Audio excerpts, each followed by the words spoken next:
Hey everybody, what's going on? This is Jeremy with Redtired Podcast, and as promised, I've brought the missus along. She's here. She's ready to tell you all the down and dirty stuff, and so is Jacob's wife. And thanks to the magic of editing, you're not going to see my ugly mug for the rest of this. Hello, everyone. Yes, my name is Ashley, and I am Jeremy's wife. And today I am with Alex. Okay, Alex and Jacob are actually visiting us today, and they are from the Dallas area, right? Yep, Corinth. So the DFW Metroplex, which is huge. But to be honest, don't tell anybody. I like Abilene better. Hey, I'm kind of partial myself. Yeah. But so they're visiting today because they're getting ready to move to South Carolina. And so this is kind of a special time for us to kind of do. We've been wanting to do this podcast for a little while and get our side of the story of what it's like to be a wife of a veteran out there. We actually met through our husbands. Right. Yeah. Yeah. They were stationed in Iraq together. I can't remember what year. Remember what year it was? 2004 to 2006. Yeah, something that sounds like about that. right. Mm-hmm. So just to kind of backtrack, I want to give everybody kind of an idea about that. My husband and I we went to high school together. And That's so cute. High school sweethearts. I love it. I know. So long ago. But then when we graduated high school, we separated for a little while. He had his first tour in Iraq while I was in school. And then we came back together through a mutual friend that had passed away. And in high school, he was like super scrawny. And I'm like looking back thinking, I'm not sure what I was attracted to at that point, but it's a different time. And then when I saw him, he was in his BDUs. He was super boof, from working out. Oh, wow. Yeah. And then, Overnight transformation. Absolutely. Yes. And I was like, dang, so it didn't take long. We were together, married. That's so sweet. Yeah. How long did you guys date for? Was it like pretty fast or just that year? I mean, well, we knew each other pretty well through high school, just dating off and on. Mm-hmm. And then we really didn't date for very long. It was like 3 months. Wow, that is so weird. Jacob and I knew each other for about 4 months before we got engaged. Wow. So, yeah. See, it's just like, similar. You know when you know, and you just, you hit it off, right? So, it didn't take much after that. I moved in all my stuff, and it all went downhill from there. But and then back up. We'll get into that more. And then back all up, yes. Well, yes, absolutely. How about y'all? How did you meet? Oh, okay. So we met in San Antonio. Jacob's family is from there. My dad is a half-bird, so lieutenant colonel, and he retired in Texas from Germany. So he went from Austin to San Antonio. And I did not like going out a lot. One of my friends drugged me out to this area in San Antonio that's really, really posh and fancy right now. It's called the Pearl. And I used to be a bartender, so I was like, okay, I could do like mixology night or something, like one night. And we just kind of bumped into each other. But what was interesting is he would not come up to talk to me. Aww, he sent a friend over to kind of like, start a conversation and feel the waters out a little bit. But he just came over and we talked. And the next day we went to, because we're both giant nerds, we went to a CSI interactive crime exhibit at a museum where you can go like examine dead bodies and solve a mystery. Oh, wow. Yeah, it was super fun. So we were like, oh, okay. And that's awesome. Yeah. That's how you knew you were meant for each other. You just knew you were in the same things. Mm-hmm. That's neat. That's really awesome. So, after we were married our very first year, Jeremy was actually in Iraq. The whole first year we were married. So we were not even together. Yeah. And then when he came back, actually, I have to even put this part in there, and just in saying that was hard, just saying goodbye. First off, I remember the night he left. They left super duper late at night, and just saying goodbye was hard. Knowing very well the future, and the possibilities of what could and could not happen. Right. And so him being gone, and at that point, the only time you ever got to hear from anyone was through via the instant messenger, right? Yeah. So I would fall asleep at night, and hours opposite. So I would fall asleep at night paranoid that I was going to miss like a ding. Yeah. You know, that was how we kept in touch at that time. There was no phone calls or anything like that. No Skyping. Nope, none of that. None of that. And no news was good news. So it was different. Yeah, no, it's rough, like to meet somebody and try to start a life. And then you're like, oh, okay, I will see you when I see you. Mm-hmm. Exactly. 3 months, 6 months deployment, 9 months, like I'll just, I guess I will see you later. Yes. Yes. It's it was really difficult. lonely. Yeah. And then when he came back for their 2-week break that they get, that was even harder because there were several of his friends that had died. And it was even more real knowing that he may not be one that comes back as well. There were a lot of people that in our wedding that did not make it back. It was a very, very difficult year. And so saying goodbye was the absolute hardest thing I think I've ever done in my life. It was very hard. So, I guess, and then he came back. Thank God. I remember just praying, Lord, bring him back. And he came back, but he was different. Yeah. That's rough. I got really lucky because, a lot of the things in this podcast are kind of a double-edged sword. So some things are good, some things are bad. But I met Jacob right when he retired. Okay. Yeah. Right. But he was very honest. He was like, I couldn't maintain any kind of relationship when I was on active duty because he, with Jeremy knows this really well too. Their units did a lot of back-to-back deployments without R&R. And they would just turn around and keep leaving. And just going, Yeah. Yeah, that's difficult. Oh my goodness. Anytime you're separated from someone you love, especially with a war. So what kind of things did you notice that were different? Oh, goodness. I immediately noticed that he was very closed off. He was angry. And that's actually one of the, there's a bunch of things that were very different. But, what I have to say or what I have gone through and what you have gone through, I have to just explain that everybody is different. Right. Like everybody's story is going to be so unique in so many ways. And like you had said earlier, if there's anyone that hears this and feels comfort in knowing they're not alone, that's wonderful. But if there's also what you had said. Right. Yeah. Just for myself growing up in a military family, and Jacob was also in charge of taking care of soldiers and their families. There are struggles that are normal to have, PTSD, anger, but then there's struggles that are not good to have, which is where it crosses that line into being abusive.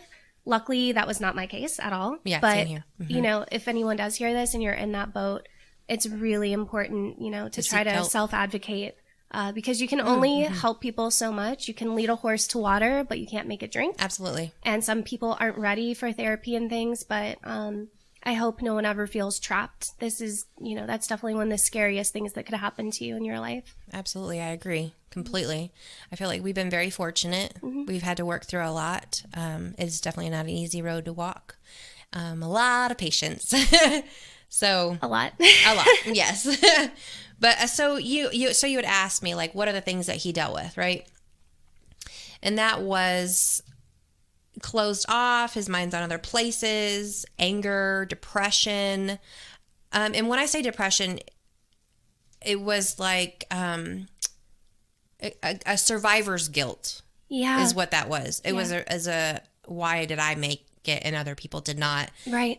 Super down on himself. There was anxiety. There's a lot of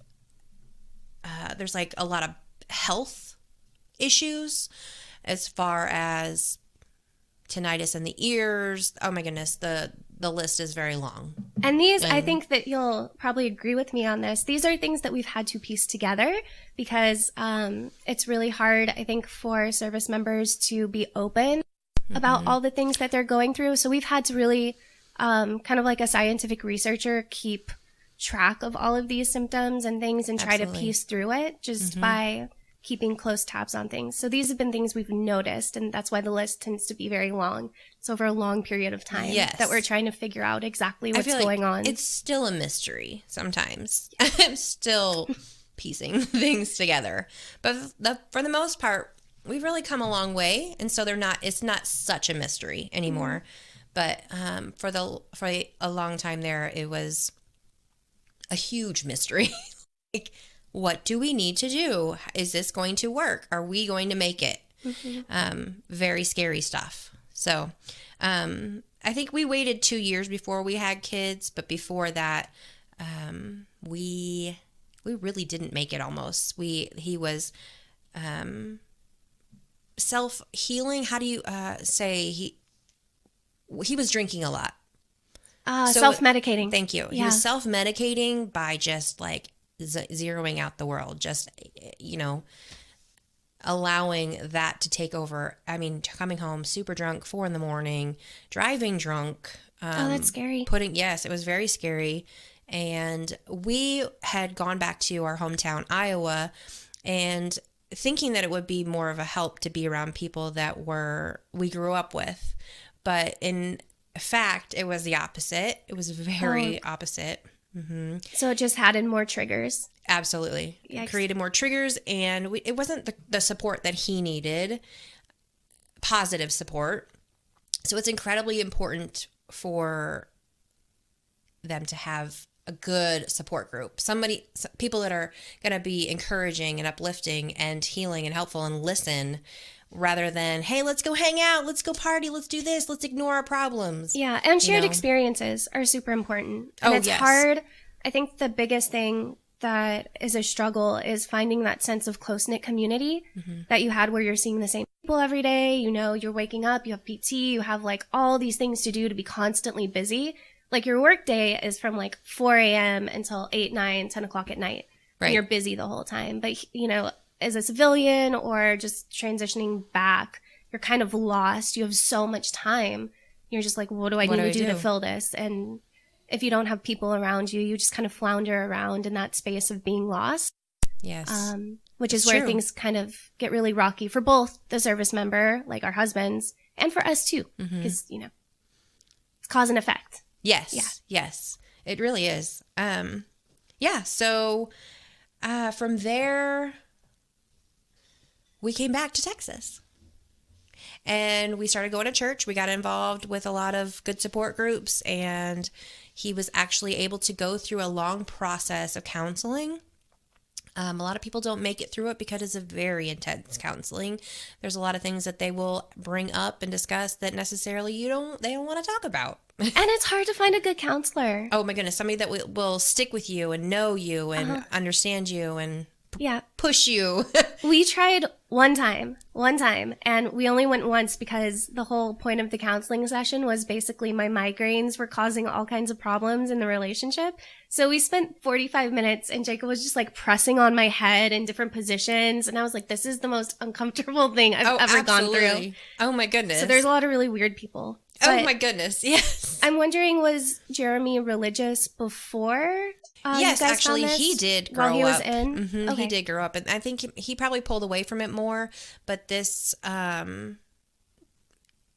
think he was drawn into it more. He was starting, and even now, especially, he trusts in the Lord a whole lot. I mean, we live for the Lord now, but it was a growing process.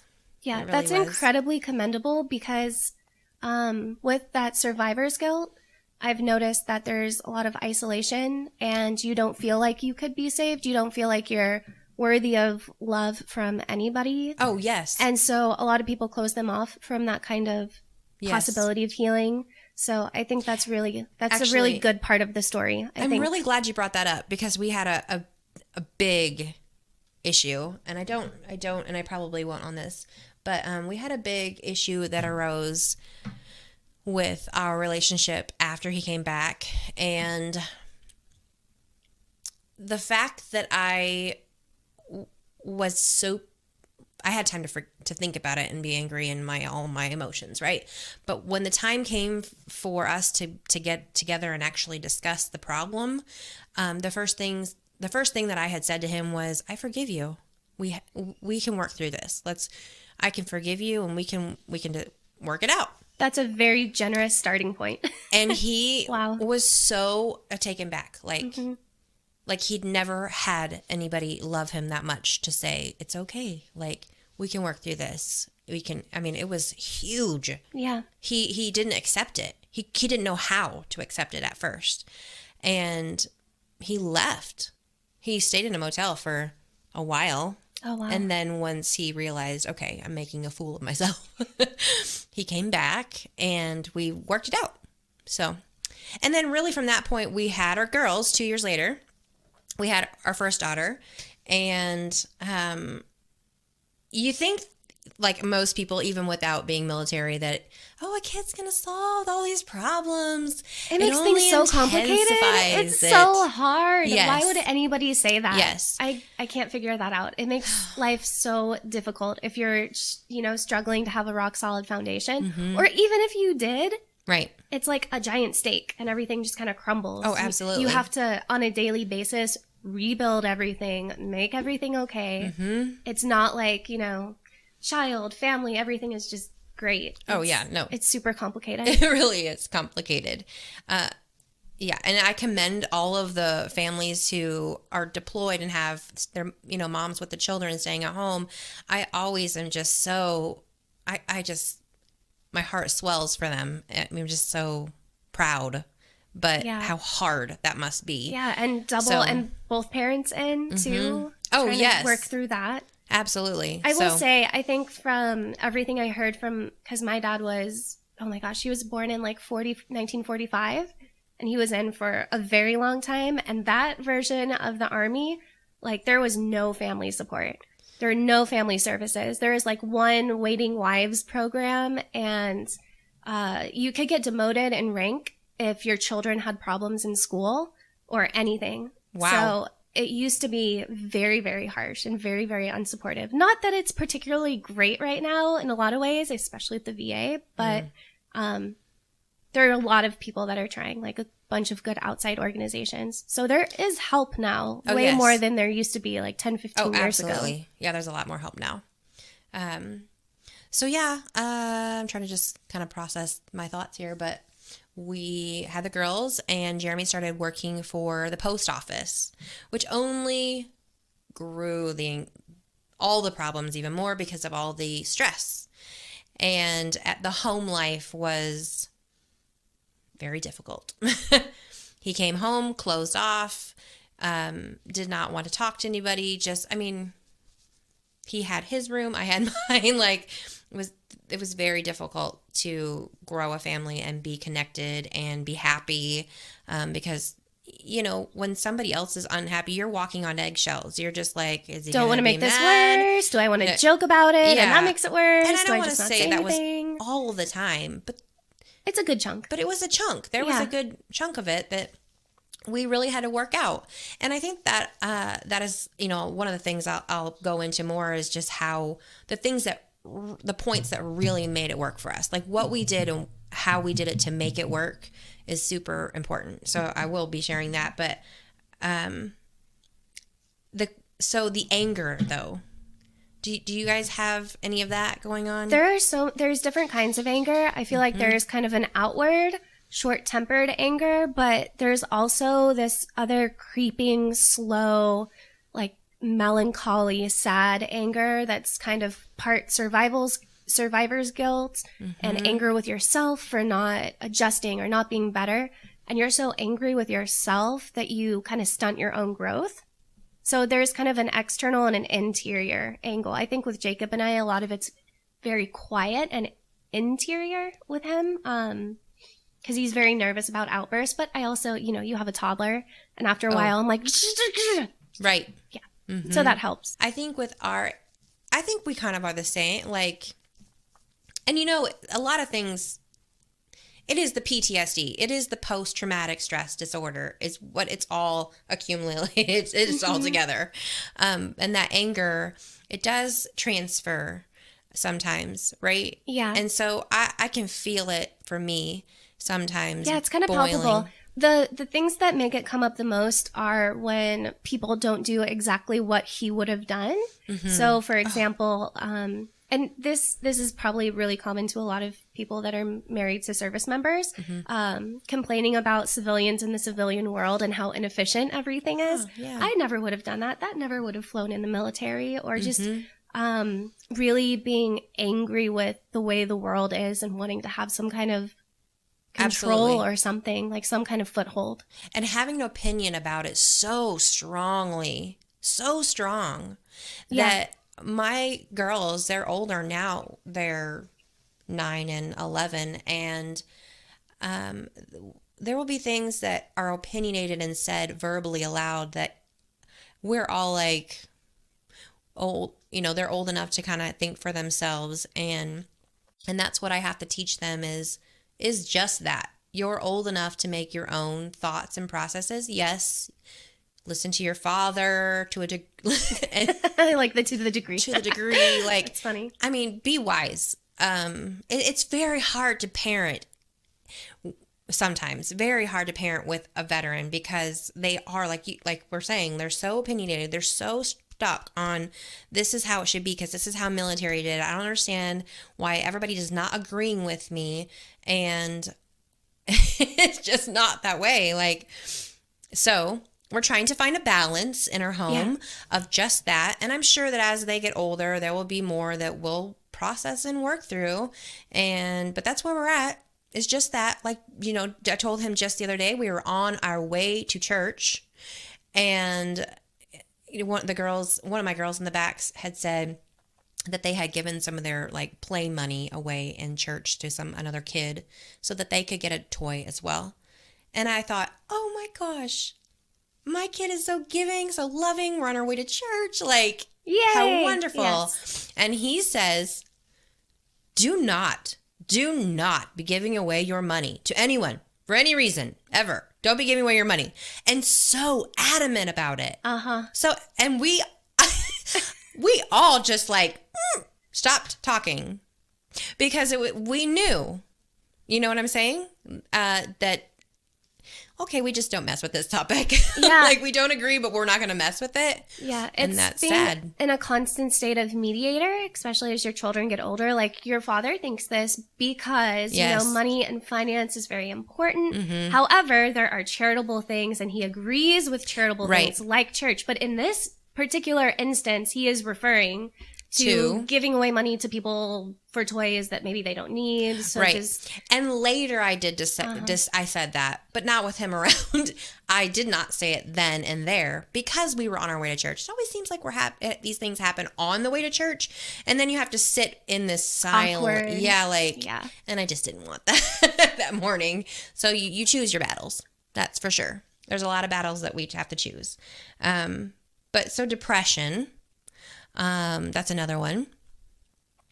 And we had kind of gone over that our husbands, okay, so let me backtrack. He was in the post office. Right. And then one day he just came home and said, I'm not working anymore. I'm done. And I was a stay-at-home mom with little baby, like little ones. And I was freaking out. What do you mean you're not going to work anymore? I mean, like, you have to go to work. Like, what? Somebody has to pay the bills, But no, he's like, I've got a plan. I'm done. I can't do it. It was just so bad. And we hired a lawyer out of DC. It was same time that he was working to get his disability, and it all landed within a year that it had all like came together where he got his disability and his retirement through the post office. And so in a sense, as a wife, you're like happy, but in a sense you're stop making sweeping decisions without me. Yes. Or talk to me about changes, like those fast, like, because that does happen a lot with, okay, I'm upset, I need to come up with a plan of action, I need to execute said plan of action all within rapid succession to make this successful.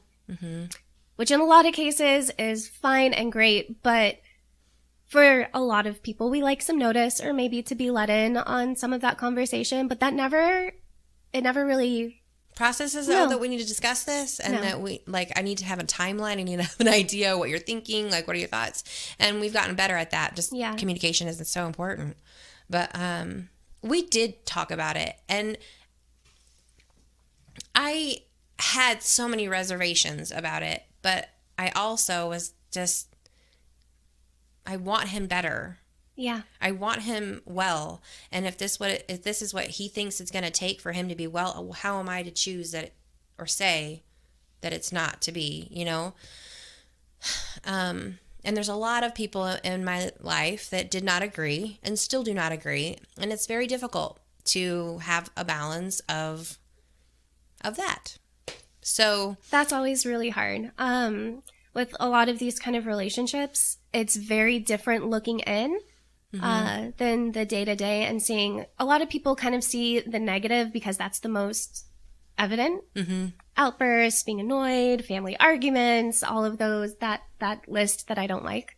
But there is a lot of good with that. But yeah, it's family pressures are like, well, obviously this is what should be happening. And you're like, it's a little bit more complicated. It is complicated. Yeah. It really is. And it makes a big difference when you love that person. Yeah, that helps, you want right? the best for them. Yeah. It does. And they're the father of my child, you know, like it's a big deal. So yeah, he stayed home. He still stays home.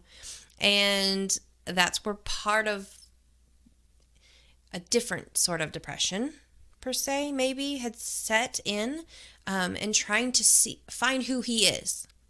Who am I, and what am I good for, and all over again, right? Because they had an MOS, a very clearly defined set of parameters that were like their identity, their community culture, all of these things that are really important, and it's essentially starting over. It is. Yeah.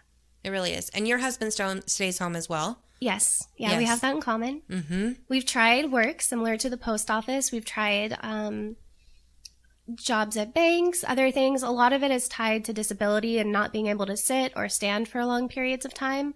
But it's still like that one, like I want to go have a job and a thing, which is why they do this podcast. This is now their job and their thing, which is probably one of the most positive things that came out of them staying home. It really is. Yeah.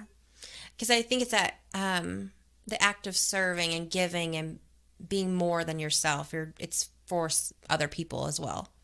You know, it's a way of giving back, and being positive in a positive light towards helping others to overcome the things that he's overcome or had to work through. So, and your husband as well.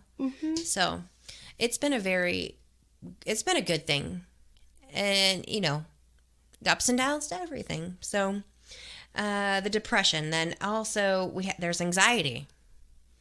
So when we go places. And I'm sure you have the same. Well, we don't go a lot of places. Let's just put it that way. Because it prevents from having said anxiety, whatever it may be. And I'm a very outgoing person. I enjoy talking to people for the most part. You know, I can have my moments where I'm like, not in the mood. But for the most part, I'm a very positive and I like to be around people. He is not. He's very opposite. That's so interesting. Jacob is opposite. He is more of a social butterfly, but I like going out to places like I'm a big foodie and I love cooking. So my happy place is like a crowded market or a grocery store, which is his worst nightmare. It's pretty funny. Right. Because it's uncontrolled. Like there's no control of who's going where, who's going, you know. Right. And then his whole time, like if we go to the grocery store, is spent trying to look at every single person, find every single vantage point, entrance, exit. Does this person have a firearm? Does this person look suspicious? Are they, you know, standing out? So he is like, even when we're doing seemingly normal things, his brain is constantly in that mode, which makes going anywhere really exhausting, kind of difficult. Oh, yes. Yeah. Absolutely. Yes. So with that being said, because I'm more out there, I have events that I like to bring him to. I try to get him included. He hates it, but he does it because he loves me. But I'd rather almost just have him not be there because it's all over his face.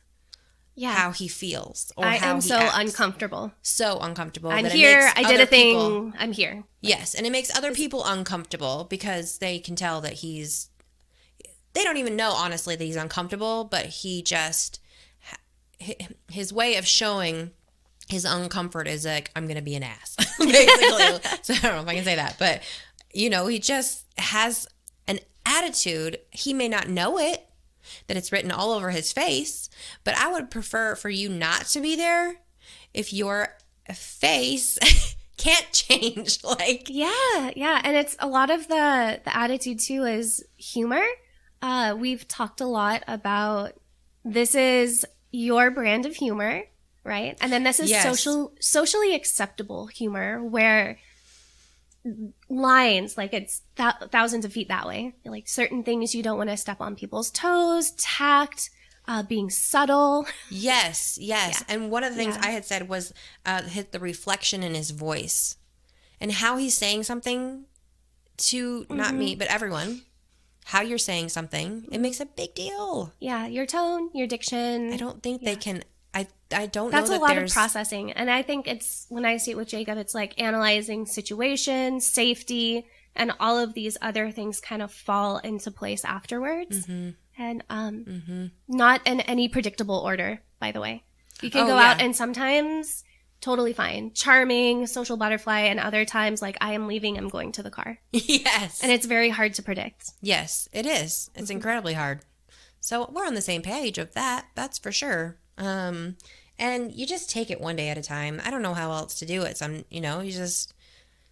We've had complete outbursts at restaurants before, and we're just like, okay. Moving on. Let's go. Thankfully, nobody's around us right now. Yeah. But I get super embarrassed very easily. Like he wants to just have an outright discussion right there and doesn't care what other people are, if they're listening. I care like so much. I'm like, let's not talk right now, please. Can we just go? I don't want to talk. I've totally given up, to be honest. I'm like, you're going to do whatever you're going to do. Oh, really? And it's like, just let it out. Just get it over with. Yep. Just don't bottle it in. Say what you're going to say. You're going to ask this poor waitress. You're going to call her by her first name. She's standing there like super uncomfortable, like she's being grilled, and you're working on being friendly. But, it is such a process that you're fine. What can I do? Yeah. But yeah, I there's think times we all find our own ways to deal. Yeah. Like I know that I have built walls. I know I have. Where I'm just really cold. I'm like, I'm sorry, you have what? What's wrong with you? Like, we're tired though. I mean, it is emotionally really hard to be that balanced and that level-headed all the time because I have to make a conscious decision between me and my show of anger or whatever, because I'm trying to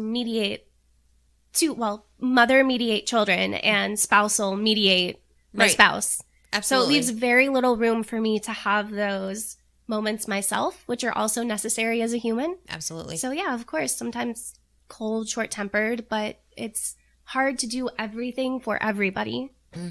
Yeah. Oh, I totally agree. Yes, absolutely. So, with those walls, I think it's like a denial to get me through this chaos. Yeah. It's a complete denial. And I don't know that that's necessarily healthy. But the good thing is I recognize it and I try to work on it. So that's really important. Yeah, I can't process things very well by talking about it sometimes. So for Jacob and I, if something is just eating me and I'm really, really annoyed, I have so many sketchbooks, but I always have one that's dedicated, and I will write everything that I want to say. And then I am just like, I won't talk or anything for that night. I'm like, you'll just need to look at my sketchbook in the morning for what I have to say, because I don't want to get into an argument. I want you to fully understand all 12 pages that I'm going to write. And yeah, that's a great idea. just actually, go from there. Yeah, that's a great idea, because I think I might even take that idea, honestly. Because the argument starts by being about something, but then it just becomes about arguing. And we lose sight of the real issue. Yeah. Just disappears. Oh, And then yeah, everybody's totally super disappears. angry. Yes. We're like, why are we arguing again? I can't remember. What was this about? Yeah. But so then there's pain. Physical? Physical. Okay. Well, and mental, I guess, really, but mostly physical, I guess, is what I was thinking. What does Jacob have particularly for... It's a list, huh? Yeah. It's long. Yeah, Me too. back pain, ringing in your ears, tendinitis, TBI, And that... migraines, headaches. And you could think, like, physical. those things won't affect me, but they totally affect me. Like, the fact that he can't get sleep, well, then he's grouchy as hell. You know, he's grouchy as hell, and I don't want to be around somebody who hasn't had sleep. I mean, nobody wants to be around me when I haven't had sleep. But it's bad. And with that, we went for a good maybe year and a half not sleeping even in the same bedroom, and it bugged me so bad. Like, I couldn't stand it. That we had to get the alternating beds to where he was inclined. He could not sleep at a flat degree, you know? Yeah. We tried that too. Oh, yeah. You guys had to get one as well? Didn't work. Didn't work. Yeah. The sleep issue is huge. And then I also have chronic disabilities. So it takes a lot because we both wake up in pain. We're usually in pain throughout the day. And just trying not to let that eat at you is very difficult. That's true. I forgot that's right. You guys both do. Yeah, we're both broken. Yeah. Yeah. Well, shoot, aren't we all just a little bit, honestly? Especially as we age. Yeah. But the sleep. And does Jeremy get a lot of nightmares too? He doesn't as much as he used to. He used to. And it was kind of scary breathing, like heaving, that you knew something was happening. But he would wake up and never remember, or he would remember and never tell me. I mean, it just depended. But there was that. There's the tinnitus in the ears, so we constantly have to have some sort of noise at night. So that, and it really was hard for me to adjust to having TV, screen, sound, gaming, talking. All the time. Not my happy state. I'm a zen, quiet person. Same here. Yeah, I'm like, why is your phone so loud I can hear you from the other room? Like, why does it need to be that loud?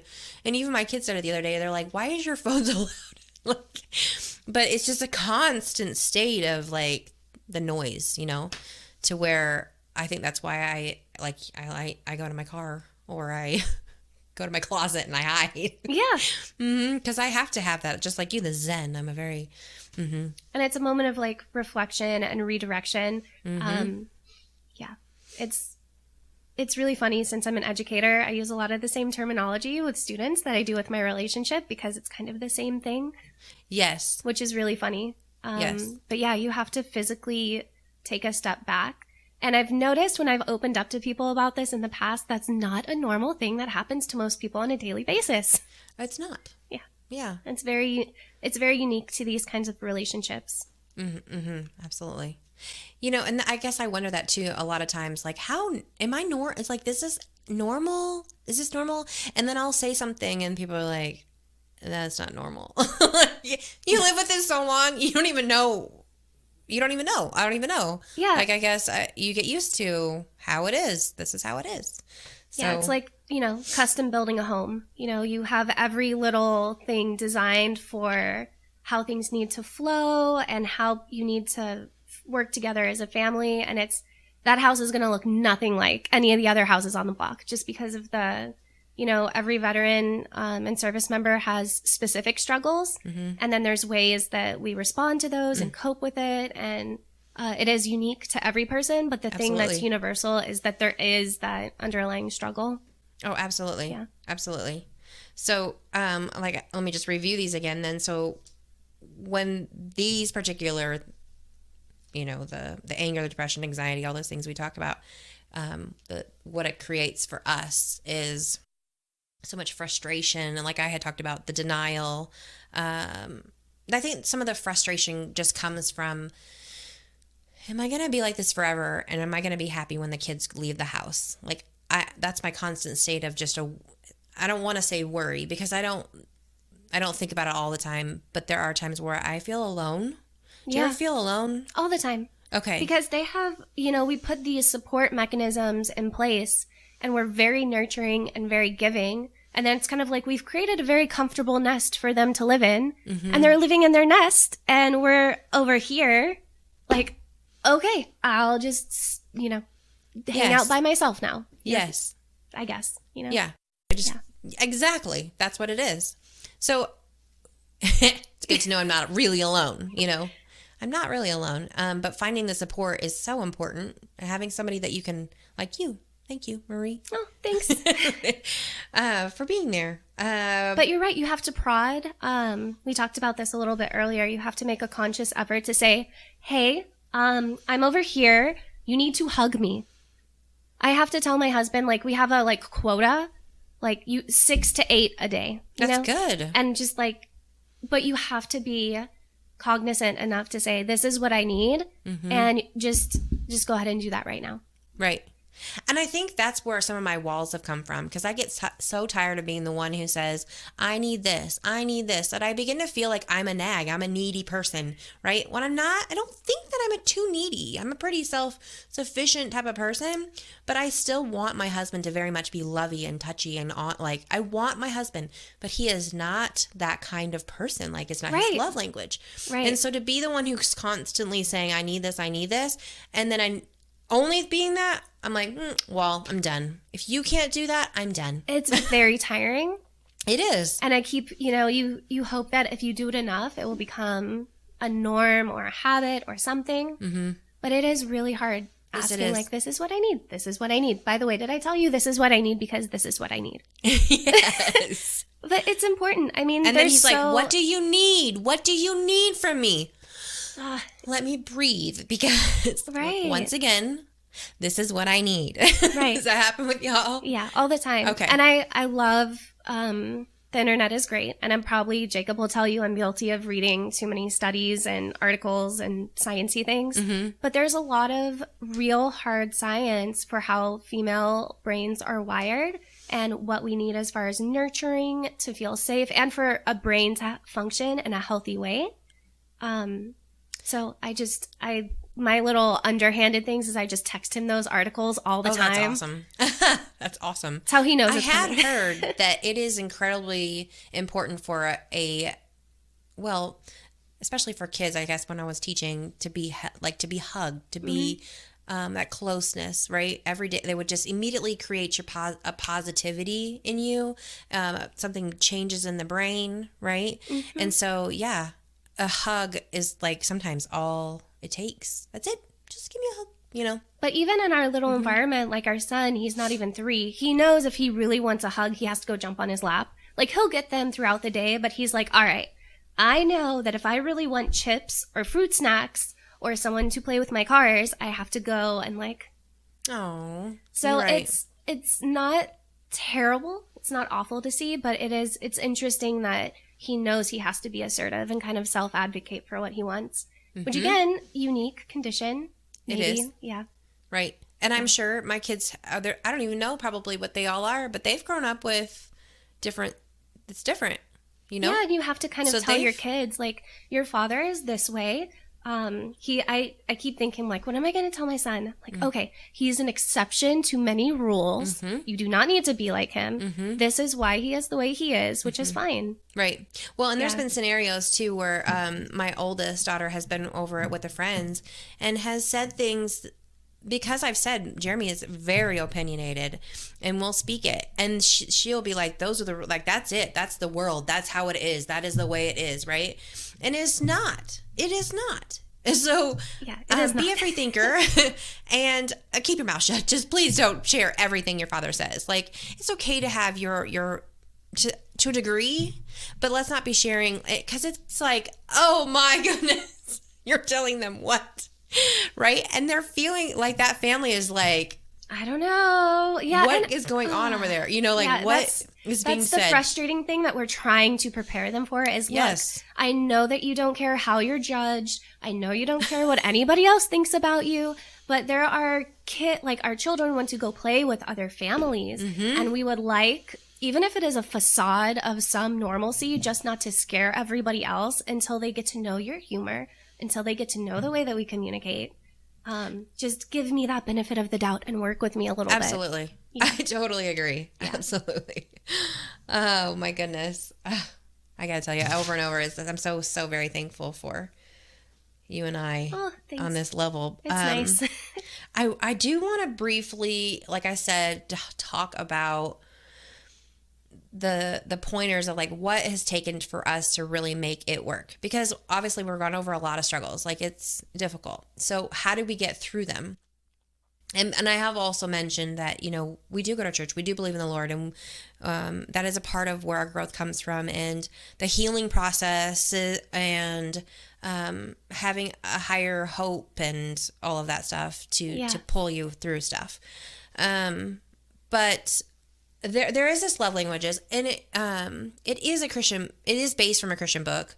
But I feel like, I mean, could be universal and whatever it may be, really. Have you read it? The Five Love Languages? I've been super interested every time you've brought it up. Oh my goodness. Yeah, yes. It's I need incredibly, to look into it. Yes. It's so powerful, especially when you see it in the form, you know, what do I say?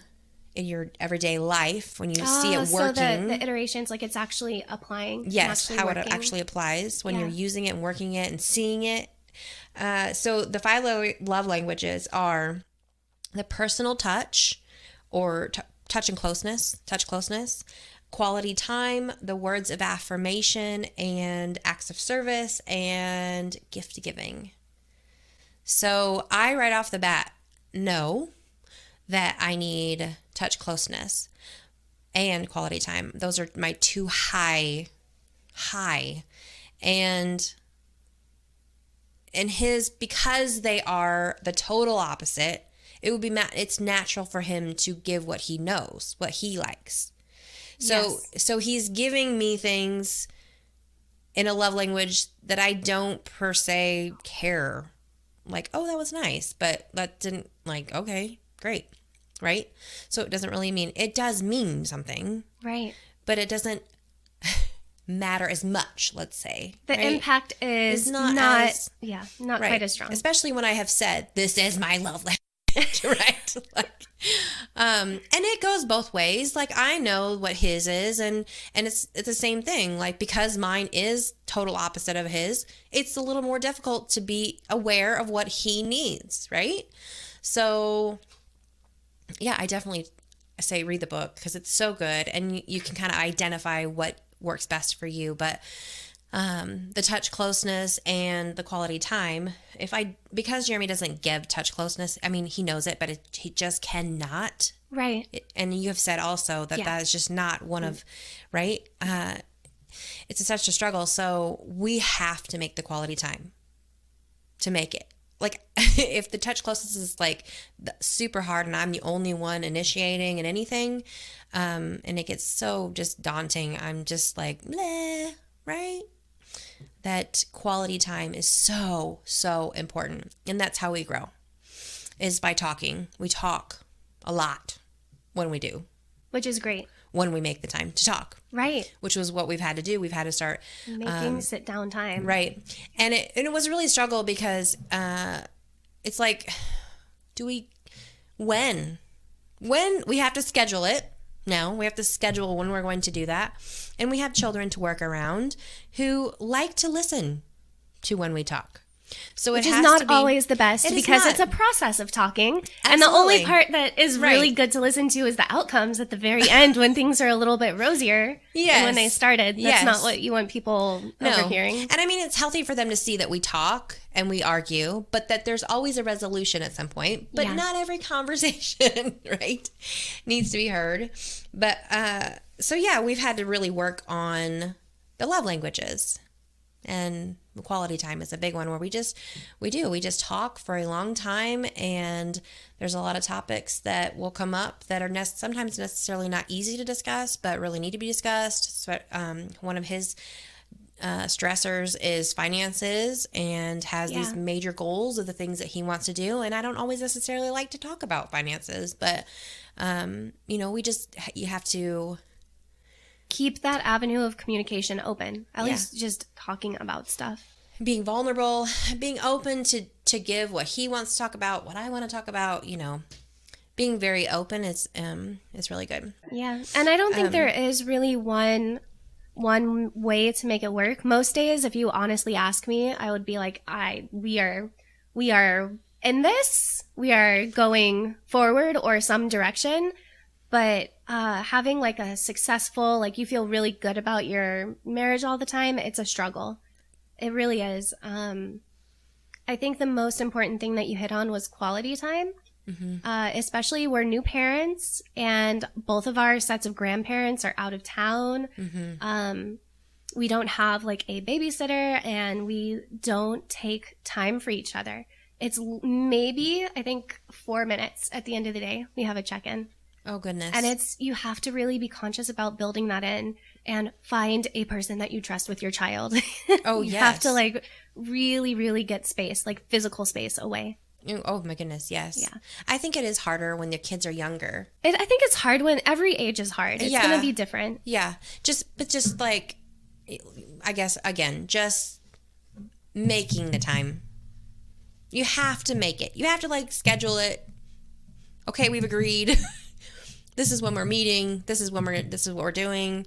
Be prepared maybe about something to talk about other than your children or, you know. And again, that's a lot of planning on our part. Like I said earlier with the nest metaphor, Jacob loves gaming. And I think it's a healthy outlet. He connects with a lot of people that he served with. He has a lot of good friends that he's been playing with for years. It's nostalgic. It changes. It's exciting. But I've also made a very comfortable environment where he is sharing, he's vulnerable, he's doing all those things with people all day long when he's gaming for long periods. And then just by the time, you know, rolling around to talking to me, he's like, oh, okay. Okay. Yeah. And that is where some of that feeling alone comes from for me. Yeah. Or even a slight bit of jealousy. Because there's such a camaraderie that comes with, like, his friends, his buddies from the military, you know, that you're almost like, what do I play? You know, I thought I was important. How do I play in that? They're really, it's really difficult, I think, for them to prioritize because with losing people to suicide so much, which it's terrible. It's happened in my family. It's happened in a lot of, you know, Jeremy and Jacob's friends. I think that they're hyper aggressive and aware of trying to keep that community alive and going because it does feel very life or death. But it's also equally as serious with us too. But like I said, that nest, we've created that. We're really supportive. We're really trying. And I think if they have any takeaway or, you know, if you're a service member and you listen to this and you're like, wow, I would really try to like to be more responsive. It's just small gestures of like pausing the game, turning it off, and just the most random act of kindness for me would be like, hey, are you okay? How's your day going? Do you need help with anything? Right. If that happened more than like once in a blue moon, my mind would be blown. Yeah. Yeah. Yeah. So this is good for everyone. Yeah. Wives knowing they're not alone, and for, you know, husbands as well. Checking in. Yeah. There's a lot to learn when you listen to your wife. Right? I think so. I think so too. That's awesome. Okay, so the best qualities that have made it work, I have absolute loyalty. I think that is one of the highest things that comes from the military is the loyalty. Like it is like a in the heart, you know, like a do or die. Yeah. I'm loyal to you. I get that from Jeremy. I never felt like he's unloyal to me in any way. And like I said, a lot of scenarios are different. Right. But that is mine. That is like bred in him. Yeah, they definitely want to take care of, you know, their own kind. Yeah, they do. And then trust. Trust is a huge deal. I think that's probably one of his biggest roles is telling the truth, being honest, being open, upfront about everything all the time. And that's important. You're like, all the time. All the time. Sometimes a little scary, you know? Yeah. But that's important. It really is. So I never feel like I can't trust him. That's for sure. Yeah. I think the thing that I'm most proud of is Jacob's willingness to keep trying to improve. Just being aware of like, okay, I'm catching most of what you're saying and I'll try what I can kind of figure out to fix or to work on, but just being open like, okay, I will keep trying at this. I will keep working at it because I mean, family structures now have just changed so much. There aren't a lot of good role models for good relationships to look to. True. The majority of them are very broken and very dysfunctional. True. So it's hard to try to create something that either from your own personal experience you haven't observed, like a really solid family unit, and just try to build that from the ground up. I think that's difficult. Oh, it is. Absolutely.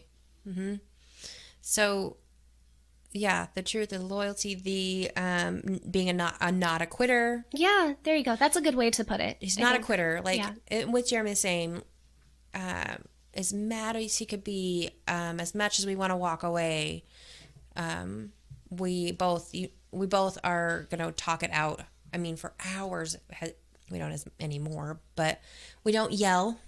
Yeah. We've never been yellers. Well, maybe a long time ago, but we've never really been yellers. We've always been, because I've always just had this rule that the first who raises their voice is the one who loses first anyways. So what's the point? Just keep it cool, keep it, Yeah, you have to keep things going. You don't want to just put a stop in something. And so he never has quit. Neither one of us. We would just always continue to talk it out as much as there will be times where we're butting heads or just we have to agree to disagree. We have to there's no other way around it. And that's okay to do. And yeah, just learning to talk. It's such a skill. It is a skill. Because you can say words, that's not talking. Right. There's like a receptivity, there's meaningful exchanges. It's not just talking for talking's sake. So right. And we're not using profanity. We're not talking down to each other. We have always been like, I keep my mouth shut if it cannot be productive. Yeah. And there have been many arguments where I am just like completely quiet, and he will do all the talking because I know that if I say anything, it's going to be bad. Yeah, that's why I write everything down, and then I stand over his shoulder. I'm like, "You read this," and then I circle words, and like I actively it's just that's hilarious. The most productive outlet that I have. That's because awesome. I'm a much better writer than I am a speaker. Or I can draw too, so I can draw how and that's something great. happens. Yeah, but that's so good. just a weird quirk of our relationship. I don't think it's weird. Oh, I don't think that's. I think that's amazing. Honestly, well, you can find what works for you and you use it. Yeah, but you have to try different things, which is. Oh, no kidding. Yeah, no kidding. Honesty, vulnerability, forgiving. We talked about just forgiving, and that was hard for them. But forgiving in general when things happen, and it's not a blank check. Of like not. Blanket forgiveness. So it's, it's more like it's an involved understanding, but the amount of patience that it takes to work through that is, I think, commendable on a lot of people that are in relationships with service members. We try really hard for you guys. We do. Absolutely. Absolutely. Always trying, always caring, and they do have big hearts. Yeah. Mine does. Mine has a big heart. He may be a big dude, but he's got a big heart. So, yeah. But to really, I guess that's really all I have to say. I don't know. Do you have much more you really want to say about our men? Yeah, no, I think the struggle is real for a lot of people. Absolutely. And it's just really being invested in making something work. That's a universal struggle, but it is, it's a little bit more involved. Anytime that you have people struggling with, I mean, these are severe things that are crippling sometimes from day to day. And I think that no one should ever feel alone. You can always, if you want to talk to either Ashley or I, you could reach out. We're more than happy to talk to anybody. But yeah, I hope that people leave us comments below because be really I want to be able to see what people think and give us some ideas and pointers and things that worked for everyone else as well. Because there aren't really a lot of communities for spouses of service members. There's a lot of veteran support, but the kind of quiet people behind the scenes, we do feel really lonely and isolated. So you shouldn't. You shouldn't. We all are in that same boat, but it would be nice if we could, compare boats once in a while. Absolutely. Yeah. Right. Okay. Alrighty. Well, thank you, Marie Valdez. Thank I you. appreciate you being with me today. Yeah. And I look forward to doing it again. Yeah, Wouldn't that be sometime great? we should check in. We should do one of these. Like, absolutely. We might have to do it once a from year. far away, though, because you'll be in South Carolina. Or you could come to the beach. Yay! Yeah. Alrighty, well, Yeah. everybody, y'all have a wonderful day. Bye.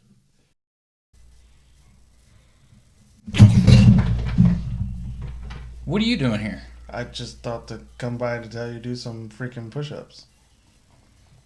Okay.